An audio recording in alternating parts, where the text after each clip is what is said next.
All right.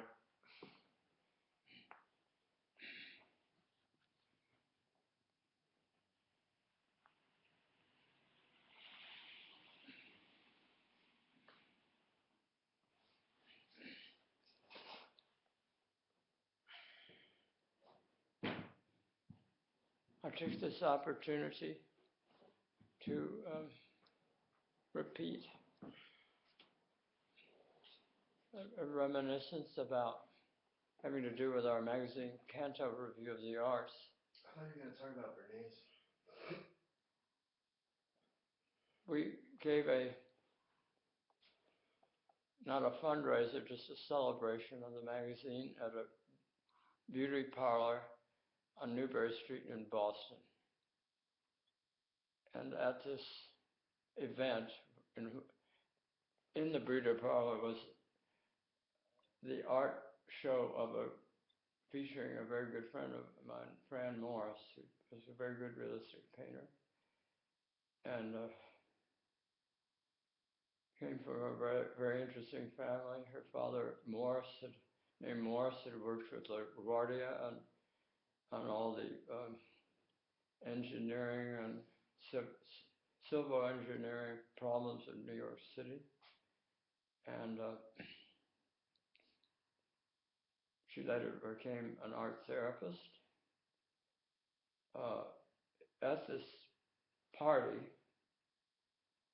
we had some of our best writers featured there, and Beatty, and also my friend from the English department of University of Connecticut, who we had published stories of his and a wonderful article in the Canto, third or fourth issue, about Nabokov.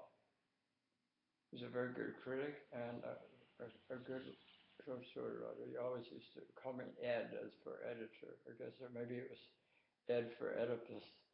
I'm not sure which. At any rate, I wanted to invite Anne Bernays. Her husband was Justin Kaplan, the great biographer of Dickens, another American, and a bunch of Samuel Clemens and other. A bunch of Samuel Clemens? He was a biographer of Samuel Clemens, Mark Twain. Yeah, I know who Samuel Clemens is. Just wasn't clear. All right. So I wanted Anne Bernays to be there, and got her to write a review of a book about Delmore Schwartz written by James Atlas. And so I called to talk to Mr. Bernays, her father. Now this was the family of Sigmund Freud's wife, the Bernays family. And Edward Bernays had started, basically was responsible for starting public relations in America, and did the really odious feat of doing a campaign to using photographs of women smoking to get women interested in smoking. And well, he also had models walking down Fifth Avenue smoking, and just think of the lung cancers that came out of that public relations campaign. He wrote a book called Propaganda, and by the way, he is not a favorite of Noam Chomsky, who often refers to him, and the whole idea about a manufactured or engineered consent, which is what partly Edward Bernays is responsible for. When I called to talk to him at the Bernays household, or Justin Kaplan household in Cambridge, somebody would answer and always say that Mr. Bernays is not here. I'll go see if he's come back. And this was just purely a hoax. It was Bernays himself talking. Anyway, this day I got him on the phone. I asked him, told him about this celebrating these writers and also a composer named Norman Della Gioia, who taught at VU, who found actually a girlfriend at this party. And so Mr. Bernays said we should definitely have Justin Kaplan. And I said, well, could you pass on my invitation to the party, date and time to him? So Justin Kaplan did come, which I was happy about. And so it wasn't, none of this was fruitless action, but good things came to pass from it. And we had a wonderful party. It was a terrific party. Another man who'd been recommended for our board by Clara Wainwright, who started the board for cancer. The board of advisory board of Cantor. Monroe Engel and his wife Brenda were also on that, and later just soon resigned. And Clara Wainwright had recommended a man who actually found a lover at this party. That he, I don't know, either went home with or contacted later. So, and Della Gioia, the composer, found some woman that he became close to. It was quite a rousing party, good party. I mean, this is in a beauty parlor, don't forget, and it was sort of amusing. So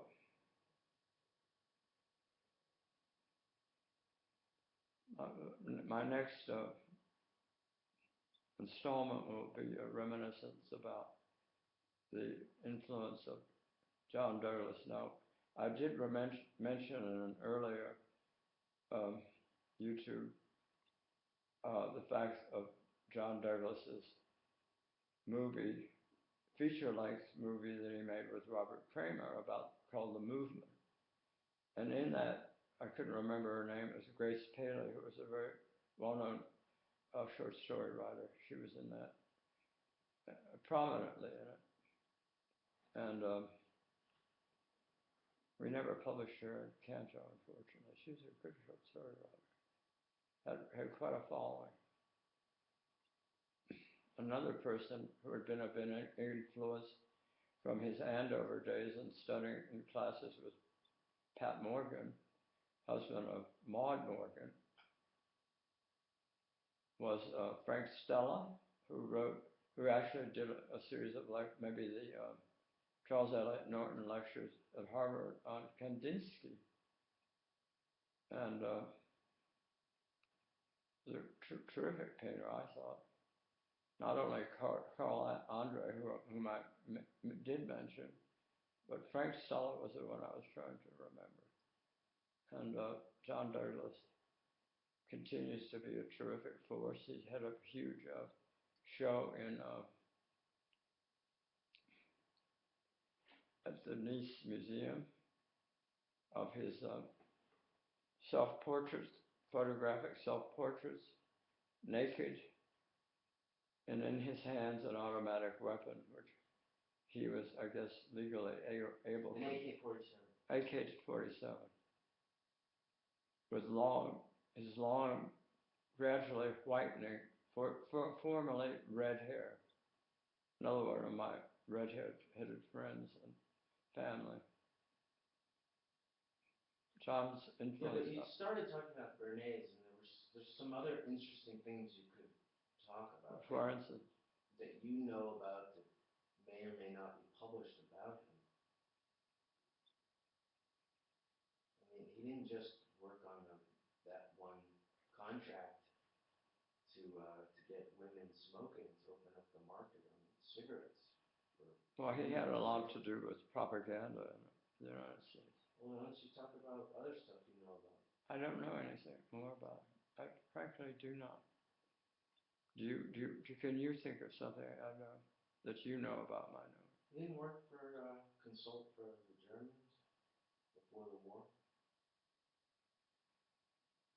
My son thinks that Edward Bernays was used by the Nazis and Goering and people to promote I don't know. National I heard that Socialism. somewhere.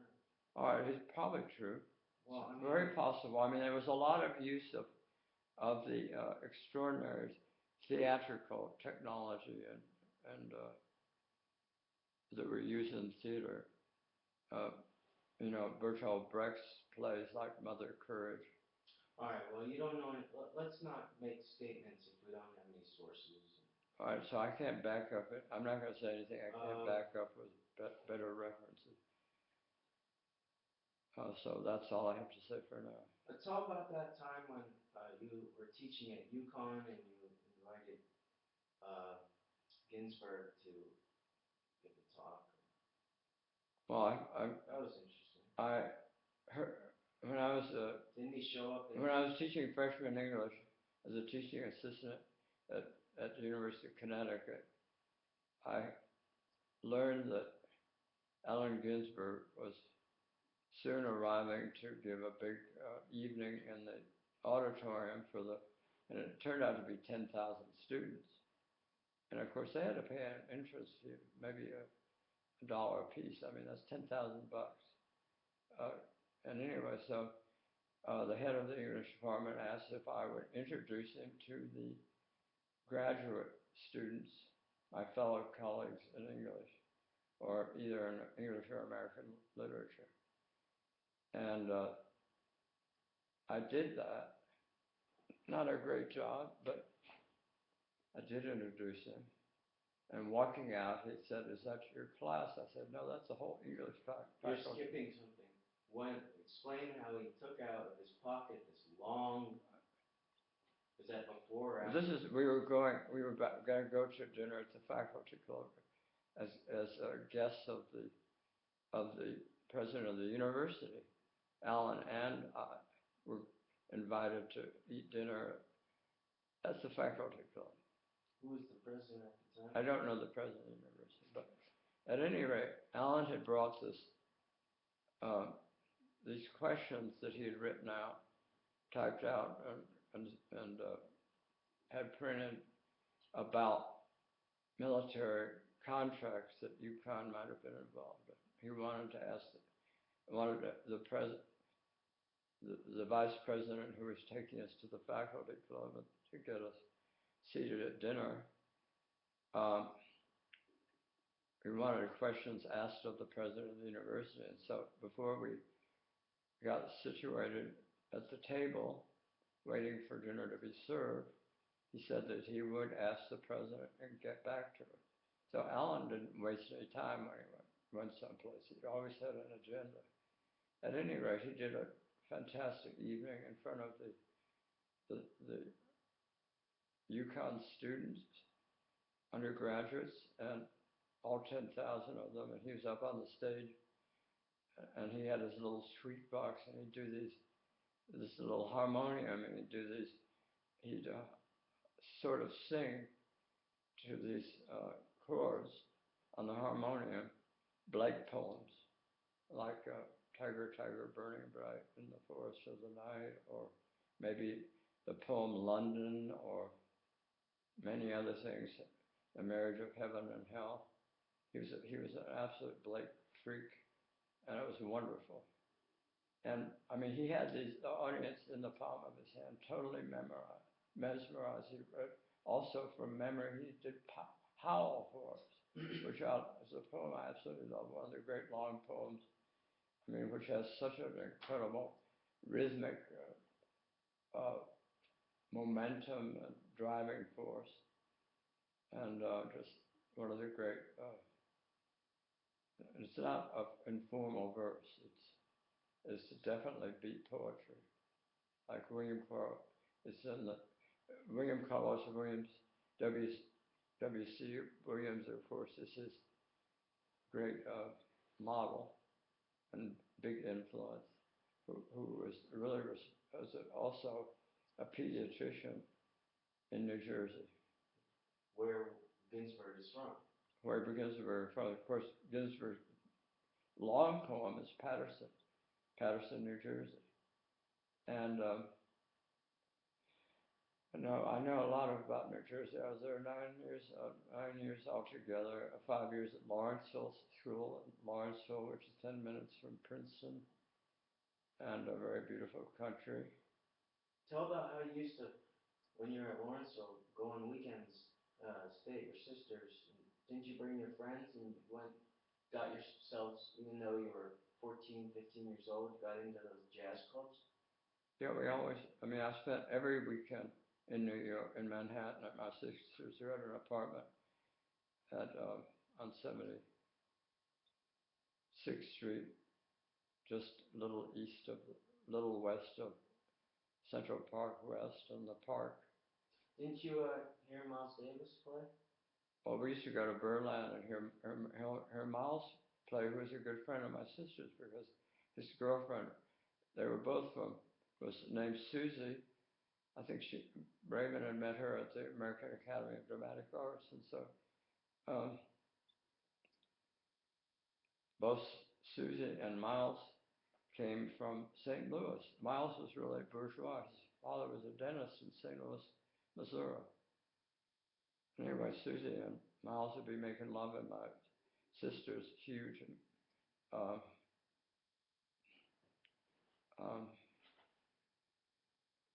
what is a big size bed?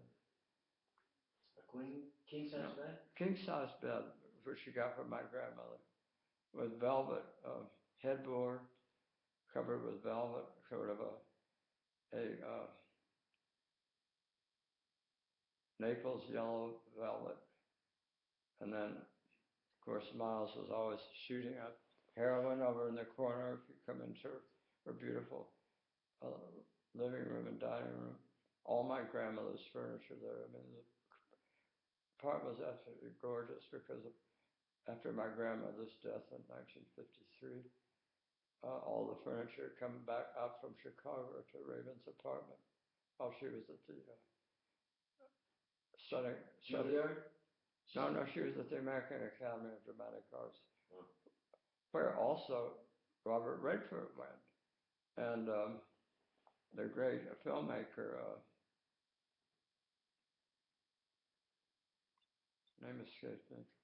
What did he do? He made a terrific movie, and his wife also was Do you remember in that any of movie. the titles of his movies? No.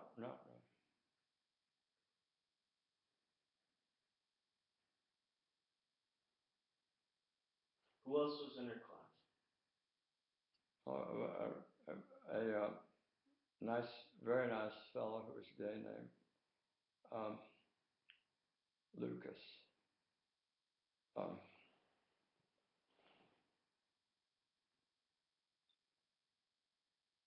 And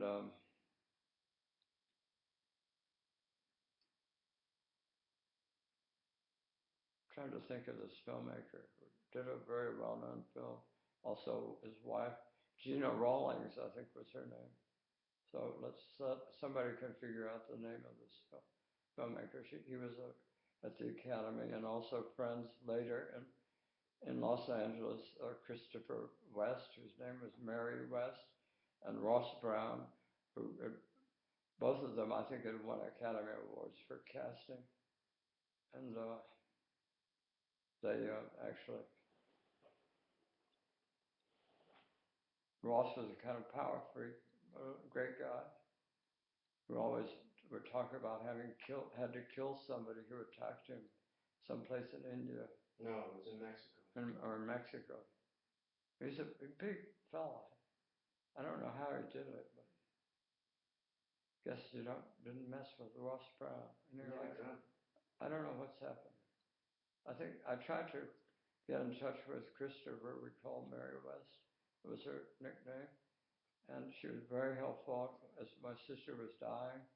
She was a real steadfast friend, never, always reachable. And she and Ross showed up, 15 minutes after Raymond had slipped away to her life in eternity. They were the ones that brought the Chinese food? They brought Chinese food. And we were very grateful for that. I mean, my mother was just so distraught. And Davy was there, and Nicholas was there. Pat and I. It was a terrible moment at the end of long suffering. So there was the fact that she would suffer no longer. And God rest her soul. She did so much for me. Weren't you at a party where Ginsburg and Kerouac were shooting spitballs at each other across the room? I don't remember the specific details of the spitball, but I was at a party at the Dakota building. There was the building in which John Lennon lived, and where he was killed, living with his Japanese bride, Ona, last name Ona. At the Dakota, the Bernsteins, Leonard Bernstein and Felicia, his wife, lived, and their children. And that was when we talked about radical chic, and they used to have these great parties with the most interesting people in New York. And at the party, I came in from New Jersey. I think I drove in with Thomas Edwards, and there across the room was a bottle of Courvoisier cognac, which within, let's say, 3 hours I had finished drinking, just shots from a glass that was next to it. And I went home totally drunk, to the point that I was so busy and rocking, doing the rocking thing of extreme inebriation, which is a sickening experience. It's if you're on some kind of rocking swing or something. It's horrible, horrible. And the dizziness. Just, if you want to really wreck yourself, finish a bottle of cognac. I had a hangover that went on for days and days. When you were at Harvard College, what was it, your freshman or sophomore year? When did you have dinner with Aldous Huxley? I think it was probably my junior year. Kirkland? At Kirkland House. Richard Poirier was one of the tutors there. William Alford was a tutor there. And Bob Auclair, who edited the anthology of contemporary American poetry, a great volume of poetry that everybody should have, great collection. Anyway, I got the idea with, I think the master was Arthur Smithies, who had a beautiful daughter named Pamela Smithies, a very interesting son named Richard Smithies. I used to see at Harvard Advocate parties. And anyway, they got the idea of having a kind of high table. If any people were coming through, like Alvarez from England, or in this case it was Aldous Huxley. And then at the same dinner, which I attended, we weren't in formal attire, we weren't in tux or anything, just in regular nice suits and clean shirts and ties, vests, three-piece suits. I had some beautiful clothes in those days. I may have some beautiful clothes still, but not of that kind. So how was the dinner? What did you talk about? Well, you and Aldous Huxley. I mean, you think of somebody who was as young as I was, and I was probably 21 years old, hadn't graduated yet. I didn't graduate until I was almost 24. The last course I took was a great writer named John Hawkes, who had written Cannibal, Lime Twig, Beetle Leg, and other books. And which I got a wonderful article about his most ambitious book, title, which I don't remember, written by Albert Gerard, I think, in the second issue of Cantor.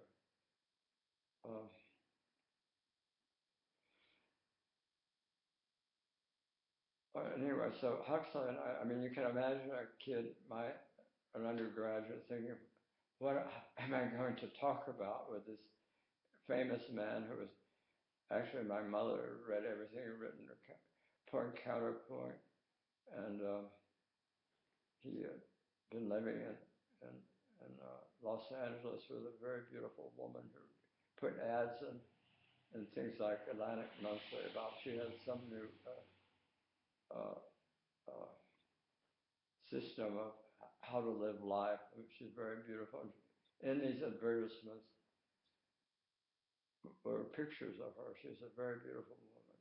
He was very lean, had sort of almost transparent skin, but a kind of perfect features. Well, what did you talk about at the table? Well, what we talked about were friends of ours who were very rich dowagers, and of course, rich older women. Rich older women, and the one I talked about was my cousin Virginia Robinson, who owned the Robinson stores and lived on Elgin Way, right behind, in the most beautiful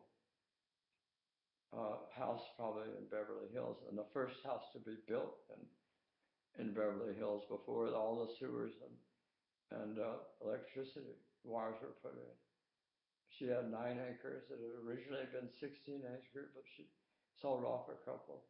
She had the most extraordinary formal gardens, which were filmed in the film I made with my sister Raymond, which is called Jungles.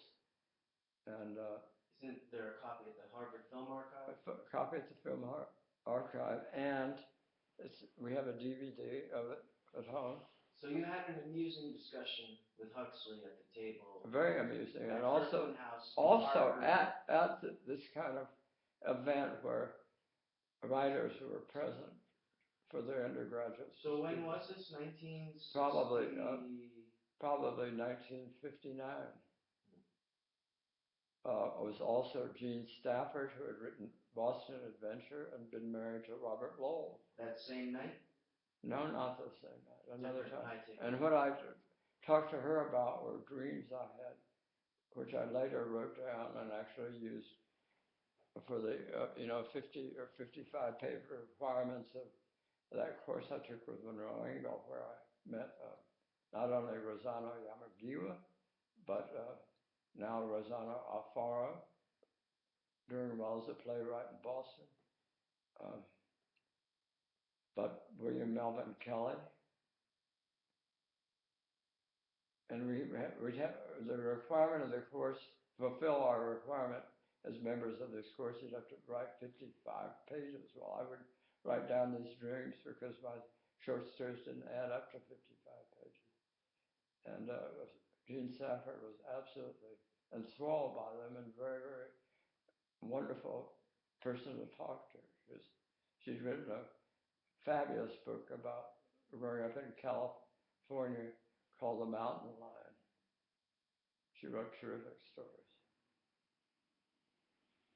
Sort of like Kay Doyle's stories, like the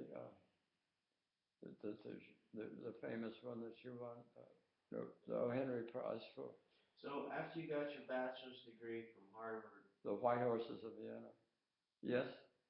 What did you do?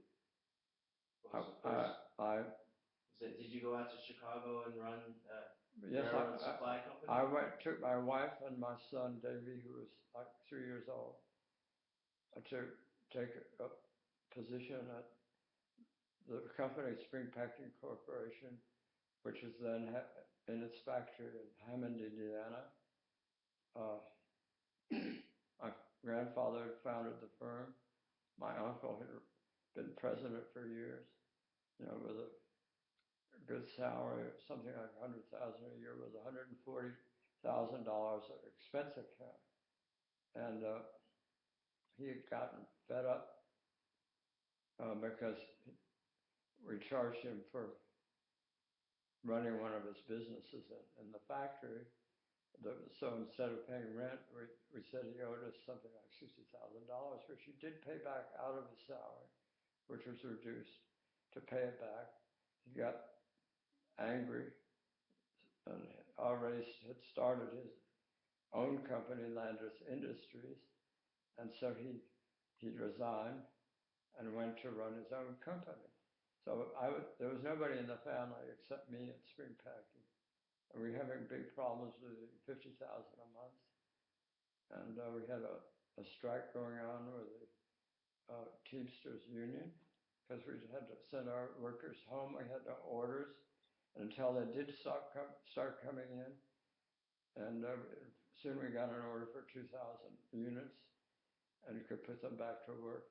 But I mean, I had to fight this very smart lawyer named Thomas Kutry from the Teamsters, who could just out-talk our lawyer and make it look really silly. I mean, he always got the drop on you. That's where he started every meeting. He always had some grievance to discuss, something we'd done that was either against union law or. So did you make any friends in Chicago? Made a lot of friends. Our best friend was Darrell Hine, who was getting his PhD at the University of Chicago, already published about 15 books, later to go on to get a MacArthur grant, and he was editor of poetry for like 9 years, the great poetry magazine, founded by Edith Rockefeller McCormick. And that woman who was the benefactor of James Joyce and supported the writing of Ulysses and later of Finnegan's Wake.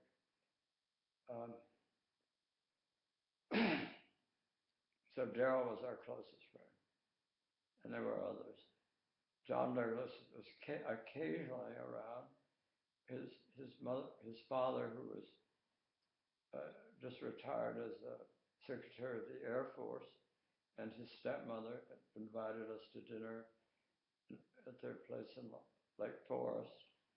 And my uncle had lived on Green Bay Road in a big mansion in Lake Forest, so I'd spent a summer there. And I was able to play golf at Shore Acres, which was a great golf club there. And also on Wensia Country Club, where I remember my Aunt Betty, JT's mother, who was very tall and rather elegant, went one time to an evening there at on Wensia. I mean, there were some great clubs. I mean, my uncle always belonged to about 10 of the best clubs, like the Racket Club, the Tavern Club, and our lawyer, Steve Mitchell, belonged to Tavern Club. The only place, I mean, before the really good restaurants came in, started up in Chicago. Finally, there was a wonderful restaurant called The Bakery. And I mean, there were other restaurants like the Red Star Inn, which is a German restaurant, German food, another German food restaurant downtown. I forget the name of that. But I used to eat at my father's club, the Cliff Dwellers, where I could use his membership. It was very, very graciously welcome and wonderful service and good food. I also, because my parents were members of the Arts Club, had a free lunch there with my wife.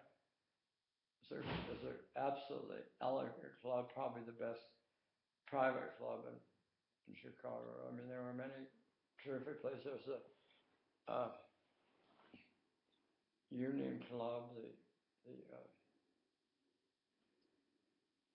these big lunch clubs, men's clubs, the Chicago Club, where my grandfather was a member, and my uncle was right across the street from our office building, which was 323 Michigan Avenue, right across from Art Institute, a few buildings down the street from the Orchestra Hall. on the top of which was my father's lunch club, the Cliff Dwellers, where he ate lunch often with people like Frank Lloyd Wright, who were members. Also, Louis Sullivan was a member there. And my father would, part of my father's membership to the Arts Club, for example, was that he would arrange concerts that were given there, where his colleagues at the Chicago Symphony would play. Like Danny Seidenberg, who was principal cellist, and people like Ernst Liegel, he always thought was the best flutist. He was second flute, but Ernie was first flute. My father had the second chair. There were other really distinguished musicians like Milton Priest, for whom he wrote a viola concerto, who was the principal violist, and there's some great brass. It had the best brass section of any orchestra in the nation. And often people thought that not Boston, not Philadelphia, but the Chicago Symphony was the best symphony orchestra in America. Of course, the Cleveland Symphony was fabulous. I mean, it took a while before you had the Los Angeles Symphony, you had the Pittsburgh, which Willem Steinberg conducted, which played my father's first symphony. Later called his third symphony. Pittsburgh was good. St. Louis was okay. That was conducted. I forget the name of the conductor. They played some. Isler Solomon later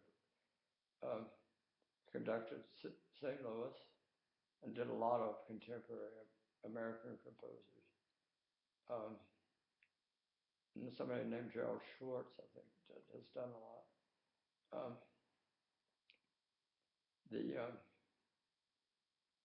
Chicago was the home of radio until all of that went up to LA.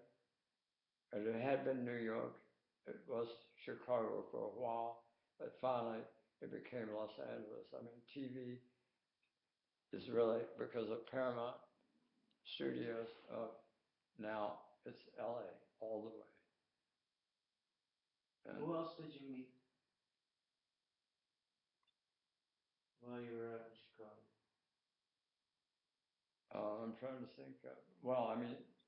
Second City was a very interesting phenomenon. I mean, I saw terrific productions of picture plays like The Collector at Second City, Who else did you meet? which was about three blocks from our house in Menominee and Sedgwick. I'm just trying to think of people I knew.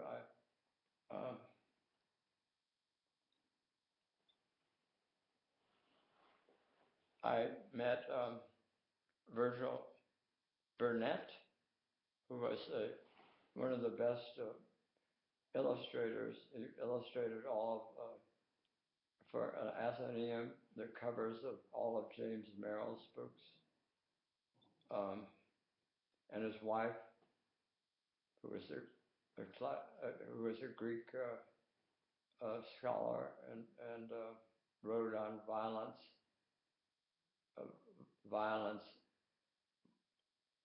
violent women in the plays of Sophocles and Euripides, for instance, Medea. She was a brilliant scholar, and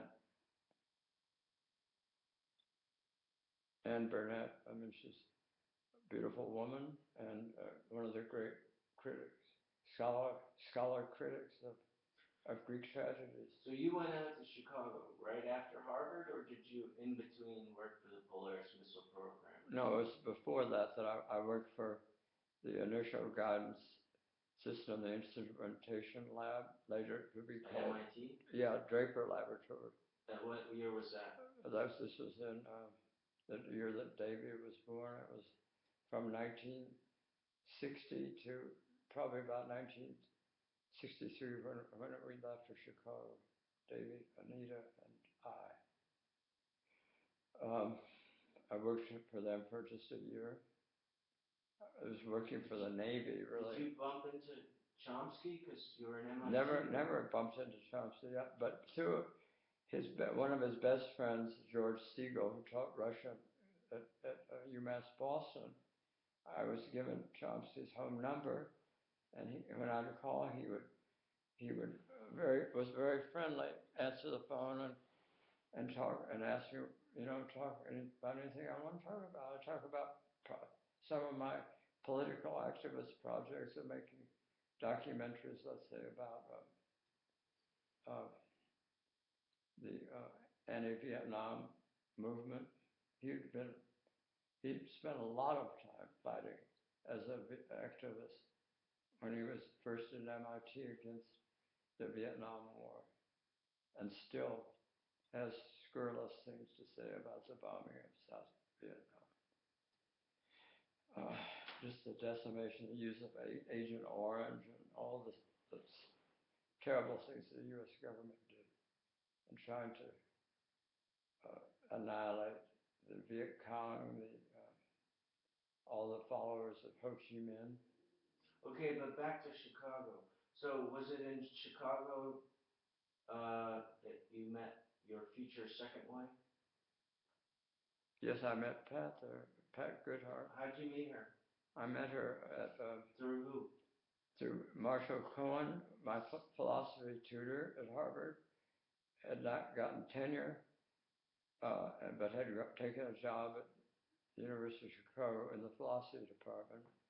And there was just at that time formed the Committee on Social Thought, which had distinguished members such as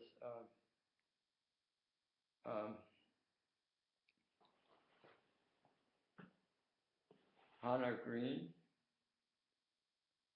Saul Bellow,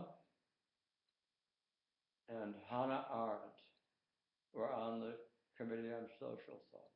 And they were reading texts like the Federalist Papers and other things, and also Edward Shills, who was one of the great in the sociology department. Talcott Parsons was there at Chicago in sociology, and he was the great mentor of my friend Lee Rainwater, who became professor of sociology at Harvard, and still alive, about 80, getting on to 85 by now. He's post 80, and he and his wife are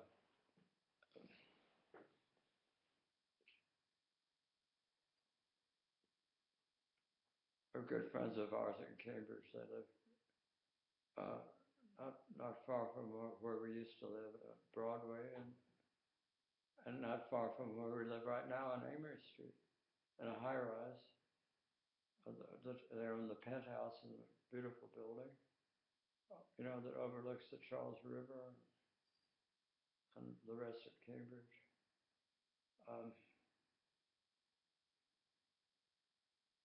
Carol is his wife's name.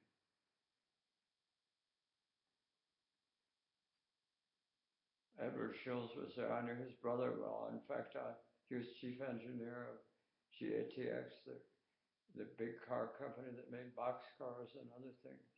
As important a car builder as Pullman.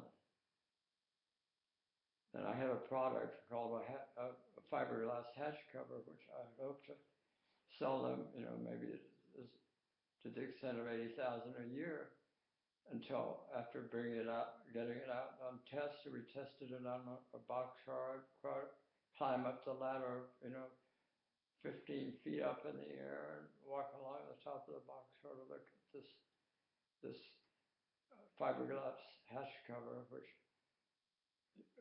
you could not damage by banging it closed, slamming it closed. It was impervious to any corroding effects, let's say, of any of the chemicals that might be in the hopper. The only trouble is it turned out they could make it cheaper out of steel because fiberglass was a rather expensive raw material.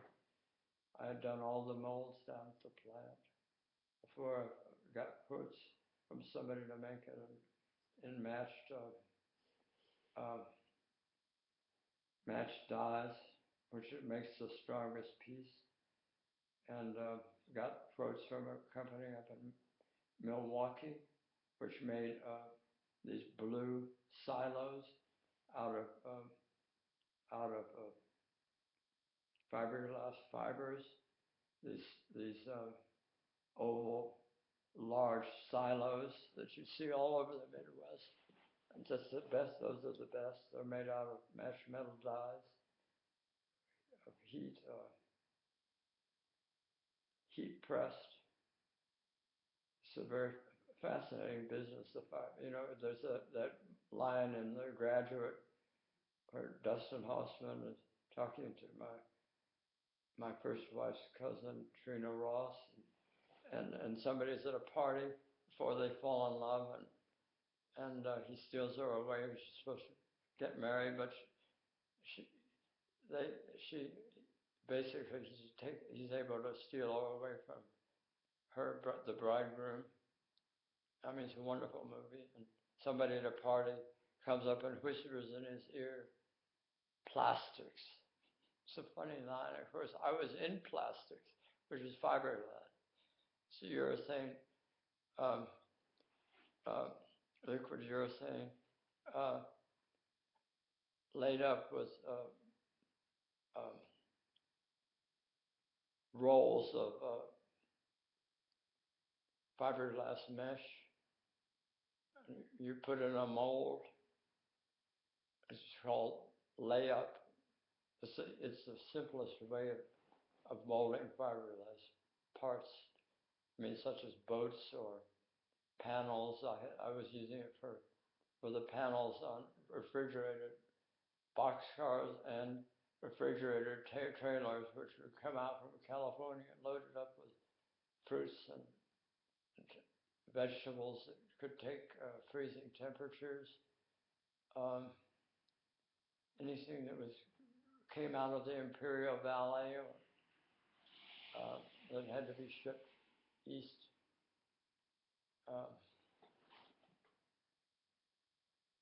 So that was what I was doing, but it turned out that the fiberglass refrigerated car panels didn't work out. The refrigerated trailer trucks didn't work out, and my fiberglass hatch cover, GATX could make it cheaper out of steel, so the whole thing fell through.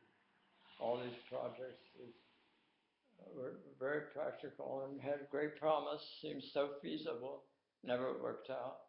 So I got out of the railway supply business and the fiberglass business. Went back to New Jersey with Anita and Davy. So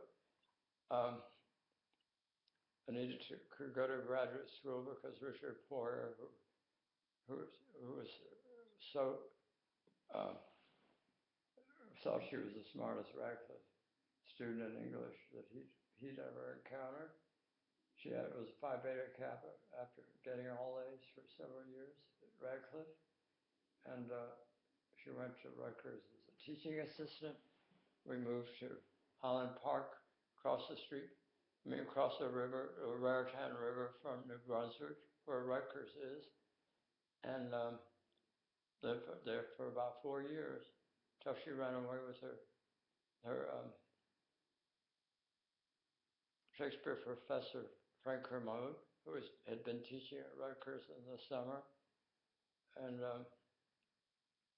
abandoned Davy and me. Went to England, went to France first, Paris where she'd been in her year abroad, and I paid for her trip there.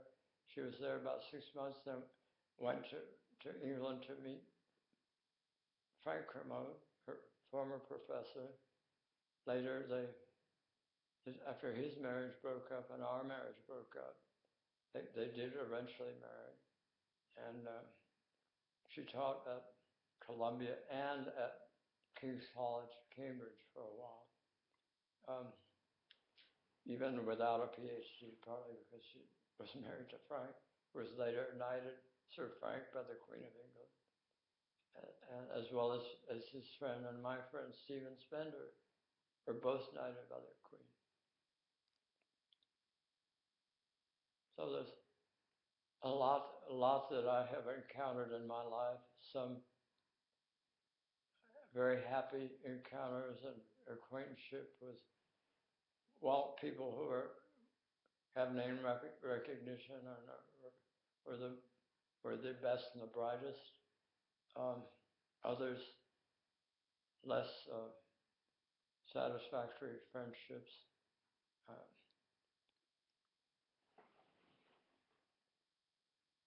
That's all for today. Time for a little lunch. See what your mother's doing.